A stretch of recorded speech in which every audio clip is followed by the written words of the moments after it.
খবর শুনছেন Birbhum news TV YouTube channel থেকে। আজকের বিশেষ খবর হলো জাতীয় তপশিলি আদিবাসী ও মহিলা কমিশনের পর জাতীয় মানবাধিকার কমিশনের এক প্রতিনিধি দল গতকাল সন্দেশখালী গিয়ে পরিস্থিতি সরজমিনে খতিয়ে দেখেন। দিল্লি ফিরে তারা রাষ্ট্রপতিকে রিপোর্ট দেবেন।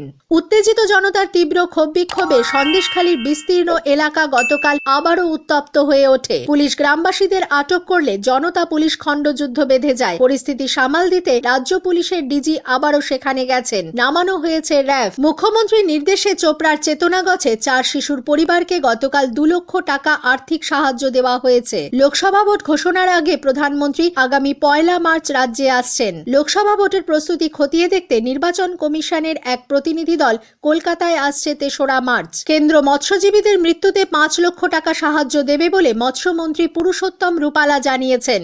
আসছি বিস্তারিত খবরে।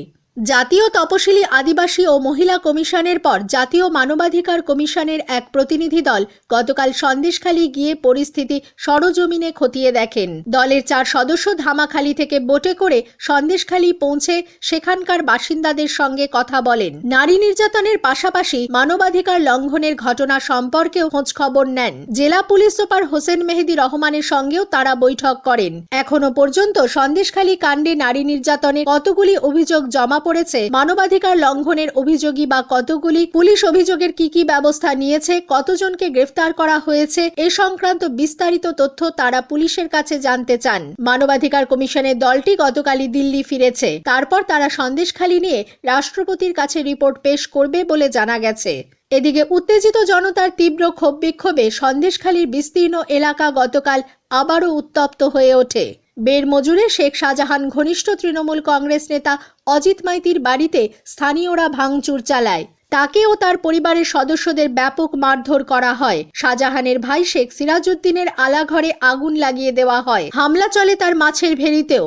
এরপরই বিশাল পুলিশ বাহিনী সেখানে পৌঁছয়। রাজ্য পুলিশের মহানির্দেশক রাজীব কুমার 24 ঘন্টার মধ্যে আবারও সন্দেশখালী যান। এডিজি দক্ষিণবঙ্গ সুপ্রতিম সরকারকে সঙ্গে নিয়ে বেরমজুর গ্রামের কাছারিবাড়ি অঞ্চল সহ একাধিক জায়গায় টহল দেন তিনি। কথা বলেন স্থানীয়দের সঙ্গে। পরিস্থিতি সামাল দিতে রাজীব কুমারের নেতৃত্বে সন্দেশখালীর গ্রামগুলিতে পুলিশ রুট মার্চ শুরু করেছে। বসানো হয়েছে একাধিক পুলিশ ক্যাম্প। নির্যাতিত গ্রামবাসীরা সেখানে তাদের অভাব অভিযোগ জানাতে পারবেন বলে রাজীব কুমার জানিয়েছেন। তিনি বলেন, সন্দেশখালীতে নতুন করে অশান্তির পেছনে কিছু মহলের ইন্ধন রয়েছে। রাজ্য পুলিশের ডিজি গ্রামবাসীদের আইন নিজের হাতে তুলে না দেওয়ার কথা বলে বিশৃঙ্খলা সৃষ্টিকারীদের বিরুদ্ধে কড়া ব্যবস্থা গ্রহণের হুঁশিয়ারি দেন। কিছু লোক যেটা চায় না কি মানুষের তাড়াতাড়ি সমস্যার সমাধান হয়, ওরা এরকম আর্টিফিশিয়াল কিছু যোগে, যেটা আমরা বুঝতে পারি কোন জায়গায় আর্টিফিশিয়াল আগুন লাগিয়েছে, কোন জায়গায় মানুষ লাগিয়েছে। এটা যে দূর চালাঘরে একটা লাগিয়ে পুরো আপনাদেরকেও বিজি করলো, আমাদের যে অফিসাররা আছে ওদেরকেও বিজি করলো। আইন যদি নিজে হাতে কেউ নেবে, ওটা আমরা ভালো খুব স্ট্রং ভাবে দেব। আজকে ফার্স্ট পেজে বেরিয়েছে কি ওখানে মানুষ মাঠ ক্যাপচার করেছে, আপনারা তো ছিলেন ওখানে। এরকম যদি টেবিলে বসে ইয়েলো জার্নালিজম, পেড জার্নালিজম করে, ওটাও গলত আছে। বসিরহাট পুলিশ সুপার মেহেদি হাসান রহমানও ঘুরে দেখেন বিভিন্ন এলাকা। তিনি জানিয়েছেন, বেরমজুর গ্রামে সিসিটিভি বসানো হয়েছে। এদিকে অজিত মাইতির বাড়িতে ভাঙচুরের পরপরই শুরু হয় পুলিশি ধরপাকড়। 20 জনকে আটক করে পুলিশ টেনে হিঁচড়ে নিয়ে যায় বলে গ্রামবাসীদের অভিযোগ। তাদের দাবি, ভাঙচুরের মিথ্যা অভিযোগে পুলিশ এদের আটক করেছে। তার মধ্যে 2 উচ্চ মাধ্যমিক পরীক্ষার্থীও রয়েছে। গ্রামের মহিলারা রাস্তার ওপর শুয়ে পড়ে পুলিশকে বাধা দেন। রাস্তায় বড় গাছের গুড়ি ফেলে অবরোধ তৈরি করা হয়। ঝাঁটা লাঠি হাতে তারা বিক্ষোভ দেখাতে শুরু করেন। ঝুপখালিতে পুলিশের গাড়ির ধাক্কায় এক মহিলা আহত হয়েছেন বলে অভিযোগ। পরিস্থিতি মোকাবিলায় র্যাব সেখানে পৌঁছে গ্রামবাসীদের সরাতে গেলে আরও উত্তেজনা ছড়ায়। পরিস্থিতি অগ্নিগর্ভ হয়ে ওঠায় প্রশাসন বেরমজুর 1 এবং 2 নম্বর ব্লকে নতুন করে 144 ধারা জারি করেছে। আইজি ট্রাফিক সুকেশ কুমারও বেরমজুর গ্রামের কাঠপোল এলাকায় যান। অন্যদিকে বিজেপির মহিলা মোর্চার সভানেত্রী ফাল্গুনী পাত্রের নেতৃত্বে একটি প্রতিনিধি দল সন্দেশখালী পৌঁছলে পুলিশ তাদের বেরমজুর যেতে বাধা দেয়। 144 ধারা জারি থাকায় তাদের সেখানে যেতে দেওয়া হচ্ছে না বলে পুলিশের পক্ষ থেকে জানানো হয়েছে। বিজেপি নেত্রী ক্ষোভ প্রকাশ করে বলেন, গ্রামের মহিলারা শান্তিপূর্ণ আন্দোলন করলেও পুলিশ তাদের ওপর অত্যাচার চালাচ্ছে। এখানকার যারা পরীক্ষার্থী তাদের তুলে নিয়ে যাচ্ছে, তারা খেতে বসেছিল। এখানে আমরা মা বোনেদের জিজ্ঞেস করছি, তারা বলছে আমরা ভালো নেই, আমাদের জমি দখল হচ্ছে, আমাদের অত্যাচার করা হচ্ছে। যখন আমরা এটা প্রতিবাদ করছি, সামনে বলার চেষ্টা করছি, তখন পুলিশ দিয়ে আমাদের মুখ বন্ধ করে দেওয়া হচ্ছে। এই রকম অত্যাচার করছে পুলিশ, এই প্রশাসন। এতদিন ধর্ষণ হয়েছে, জমি দখল হয়েছে, অত্যাচার হয়েছে, পুলিশ ছিল না। পুলিশকে সাথে নিয়েই এরা এই ধরনের কাজ করেছে এখানকার গুন্ডা বাহিনী। এর আগে সন্দেশখালী যাওয়ার পথে দক্ষিণ 24 পরগনার ভোজেরহাটে বিজেপি সাংসদ লকেট চ্যাটার্জিকেও পুলিশ আটক করে। পরে তাকে লালবাজারে নিয়ে আসা হয়। সাংবাদিকদের তিনি বলেন, রাজ্যের কোনায় কোনায় সন্দেশখালীর মতো পরিস্থিতি তৈরি হয়েছে। আমরা আজকে মহিলাদেরকে দেখা করতে যাচ্ছি, আমাদের মহিলা প্রতিনিধি দল আজকে ছিল, সেখানে আমাদেরকে আটকাচ্ছে এবং আমাদেরকে দেখাচ্ছে সেকশন 144 আছে। আমার কাছে কাগজ আছে 144, সন্দেশখালীর 6টা না 7টা জায়গায় ওরা 500 মিটারের মধ্যে, সেই কাছাকাছি 500 মিটারের মধ্যে 144 করেছে। কিন্তু আমাদের যেখান থেকে বোঝেরহাট থানা থেকে আমাদেরকে অ্যারেস্ট করা হয়েছে, সেখানে কোনো রকম 144 ছিল না। এবং তাদের জিজ্ঞেস করলে তারা বলে ওপর থেকে ইনস্ট্রাকশন আছে।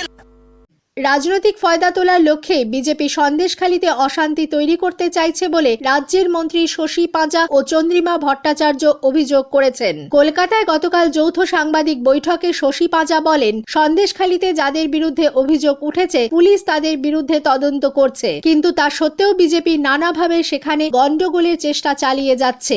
বিজেপি একটা চক্রান্ত করছে এবং তাতে বাংলাকে কালিমালিপ্ত করছে। বহু কমিশন যাচ্ছে সন্দেশখালীতে, গিয়েছেনও। সে জাতীয় স্তর থেকে মহিলা কমিশন বলুন, তারপরে জাতীয় স্তর থেকে এসসি কমিশন বলুন, জাতীয় স্তর থেকে এসটি কমিশন বলুন, আজকে আমাদের হিউম্যান রাইটস কমিশন বলুন জাতীয় স্তর থেকে। তাহলে এরা এই সমস্ত জায়গাগুলোতেও যাচ্ছে না কেন, যেখানে বিজেপি হচ্ছেন অপরাধী? অন্যদিকে চন্দ্রিমা ভট্টাচার্য বলেন, রাজ্য পুলিশের ডিজি সন্দেশখালীতে যাওয়ার পরও গতকাল সেখানে যে অশান্তির ঘটনা ঘটেছে তার নৈপথ্যে বিজেপি রয়েছে। সিপিআইএম নেত্রী মীনাক্ষী মুখোপাধ্যায় সন্দেশখালীর ঘটনায় তীব্র প্রতিক্রিয়া ব্যক্ত করে বলেছেন, আমরা তো আগেও বললাম, পুলিশ পুলিশের কথা বলবে এবং প্রতিবাদী জনগণ, বামপন্থী ছাত্র যুব মহিলারা তাদের কথা বলবে। গোটা রাজ্যের মানুষের কাছে এই বার্তাটা পৌঁছে দিতে চাইছি যে প্রত্যেকটা ব্লকে সন্দেশখালী, প্রত্যেকটা ব্লকে আনিস, মইদুল, সুদীপ্তরা আছে, আক্রমণও আছে, তার বিরুদ্ধে প্রতিবাদটাও আছে। মুখ্যমন্ত্রী ঘোষণার 24 ঘন্টার মধ্যেই উত্তর দিনাজপুরের চোপড়ার চেতনাগঞ্জ এলাকায় গতকাল নিহত 4 শিশুর পরিবারকে 2 লক্ষ টাকা করে আর্থিক সাহায্য প্রদান করা হয়েছে। জেলা শাসক সুরেন্দ্র কুমার মিনা দুপুরে সেখানে যান। 4টি শিশুর পরিবারের হাতে 2 লক্ষ টাকা করে চেক তুলে দেওয়া হয়। উপস্থিত ছিলেন চোপড়ার বিধায়ক হামিদুল রহমান, মহকুমা শাসক মোহাম্মদ আব্দুল সাহিদ, চোপড়ার বিডিও সমীর মণ্ডল, চোপড়ার পঞ্চায়েত সমিতির সভাপতি কণিকা ভৌমিক, জেলা সভাপতি কানাইলাল আগরওয়াল প্রমুখ। উল্লেখ্য, মুখ্যমন্ত্রী মমতা বন্দ্যোপাধ্যায় গতকালই নবান্নে এক অনুষ্ঠানে চোপড়ার শিশুদের পরিবার পিছু এককালীন 2 লক্ষ টাকা করে সাহায্য দেওয়ার নির্দেশ দেন আধিকারিকদের। গত 12 ফেব্রুয়ারি নর্দমা তৈরির কাজ চলাকালীন মাটি ধসে 4 শিশুর মৃত্যুর ঘটনায় বিএসএফ এর গাফিলতিকে দায়ী করেছে তৃণমূল কংগ্রেস। মুখ্যমন্ত্রীর নির্দেশে গত সোমবার চোপড়ায় যান মন্ত্রী চন্দ্রিমা ভট্টাচার্য ও গোলাম রাব্বানি। পরের দিন চোপড়ায় গিয়ে মৃত 4 শিশুর পরিবারের সঙ্গে দেখা করেন রাজ্যপাল সিভি আনন্দ বোস। পরিবার পিছু 1 লক্ষ টাকা করে দেওয়ার কথা ঘোষণা করেন তিনি। শীর্ষ বিজেপি নেতা প্রধানমন্ত্রী নরেন্দ্র মোদী লোকসভা নির্বাচনের আগে ফের রাজ্যে আসছেন। বিজেপি সূত্রে খবর, আগামী 1 মার্চ হুগলির আরামবাগে জনসভা করবেন তিনি। 2 তারিখ নদিয়ার কৃষ্ণনগরে এবং 6 তারিখ বারাসতের কাছারি ময়দানে জনসভা করার কথা প্রধানমন্ত্রীর। এই সফরের মধ্যে দিয়ে এ রাজ্যে বিজেপি লোকসভা ভোটের প্রচারাভিযান শুরু হতে পারে বলে মনে করছে ওয়াকিবহাল মহল। বিজেপি রাজ্য সভাপতি সুকান্ত মজুমদার বলেন,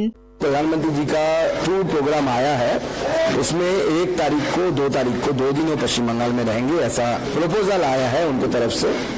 और 6 तारीख को भी वो महिलाओं की सभा को संबोधित करेंगे। 1 तारीख को आरामबाग में प्रपोज सभा है, 2 तारीख को कृष्णनगर में प्रपोज सभा है। और प्रधानमंत्री जी का ये सभा होगी, 2 सभा होगी। और उसके साथ साथ 6 तारीख को आदरणीय प्रधानमंत्री जी महिलाओं को संबोधित करेंगे। अगर संदेशखाली की महिलाएं आदरणीय प्रधानमंत्री जी से मिलना चाहते हैं तो हम उनकी व्यवस्था करेंगे और प्रधानमंत्री जी से भी मिलेंगे।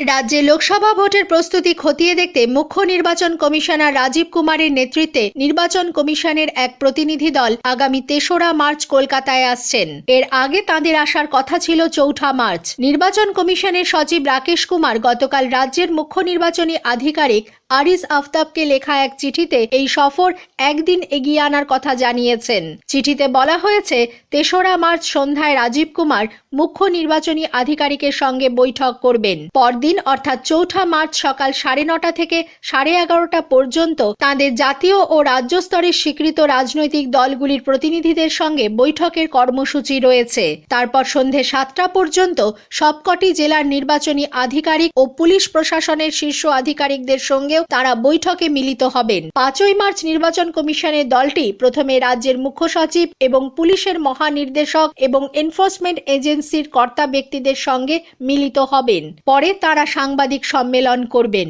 কেন্দ্র মৎস্যজীবীদের মৃত্যুতে 5 লক্ষ টাকা অর্থ সাহায্য দেওয়ার কথা ঘোষণা করেছে। কেন্দ্রীয় মৎস্যমন্ত্রী পুরুষোত্তম রূপালা গতকাল কলকাতায় 13 ইন্ডিয়ান ফিশারিজ অ্যান্ড অ্যাকোয়াকালচার ফোরামে একথা জানিয়েছেন। এর আগে এই সাহায্যের পরিমাণ ছিল 1 লক্ষ টাকা।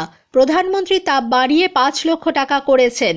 এছাড়াও মৎস্যজীবীদের জন্য শস্য বীমা সহ নানা ধরনের বীমা চালুর উদ্যোগ নেওয়া হয়েছে বলে মন্ত্রী জানান। তাদের জন্য কিষাণ ক্রেডিট কার্ডের মতো ক্রেডিট কার্ড দেওয়া হবে। শ্রী রূপালা আরও জানান, বর্তমানে দেশে 3 কোটি মৎস্যজীবী পরিবার এবং 8,000 কিলোমিটার উপকূল এলাকা রয়েছে। মৎস্যক্ষেত্রে 60,000 কোটি টাকার রপ্তানি হয়ে থাকে। শীঘ্রই তা 1 লক্ষ কোটিতে পরিণত হবে বলে তিনি আশা প্রকাশ করেন। মন্ত্রীর অভিযোগ, স্বাধীনতার পর থেকে 2014 সাল পর্যন্ত মৎস্য ক্ষেত্রে শুধুমাত্র 3,680 কোটি টাকা বরাদ্দ করা হয়েছিল। অথচ 2014 সালের পর এই 10 বছরে বরাদ্দের পরিমাণ বেড়ে হয়েছে 38,000 কোটি টাকা। স্থানীয় সংবাদ শেষ হলো।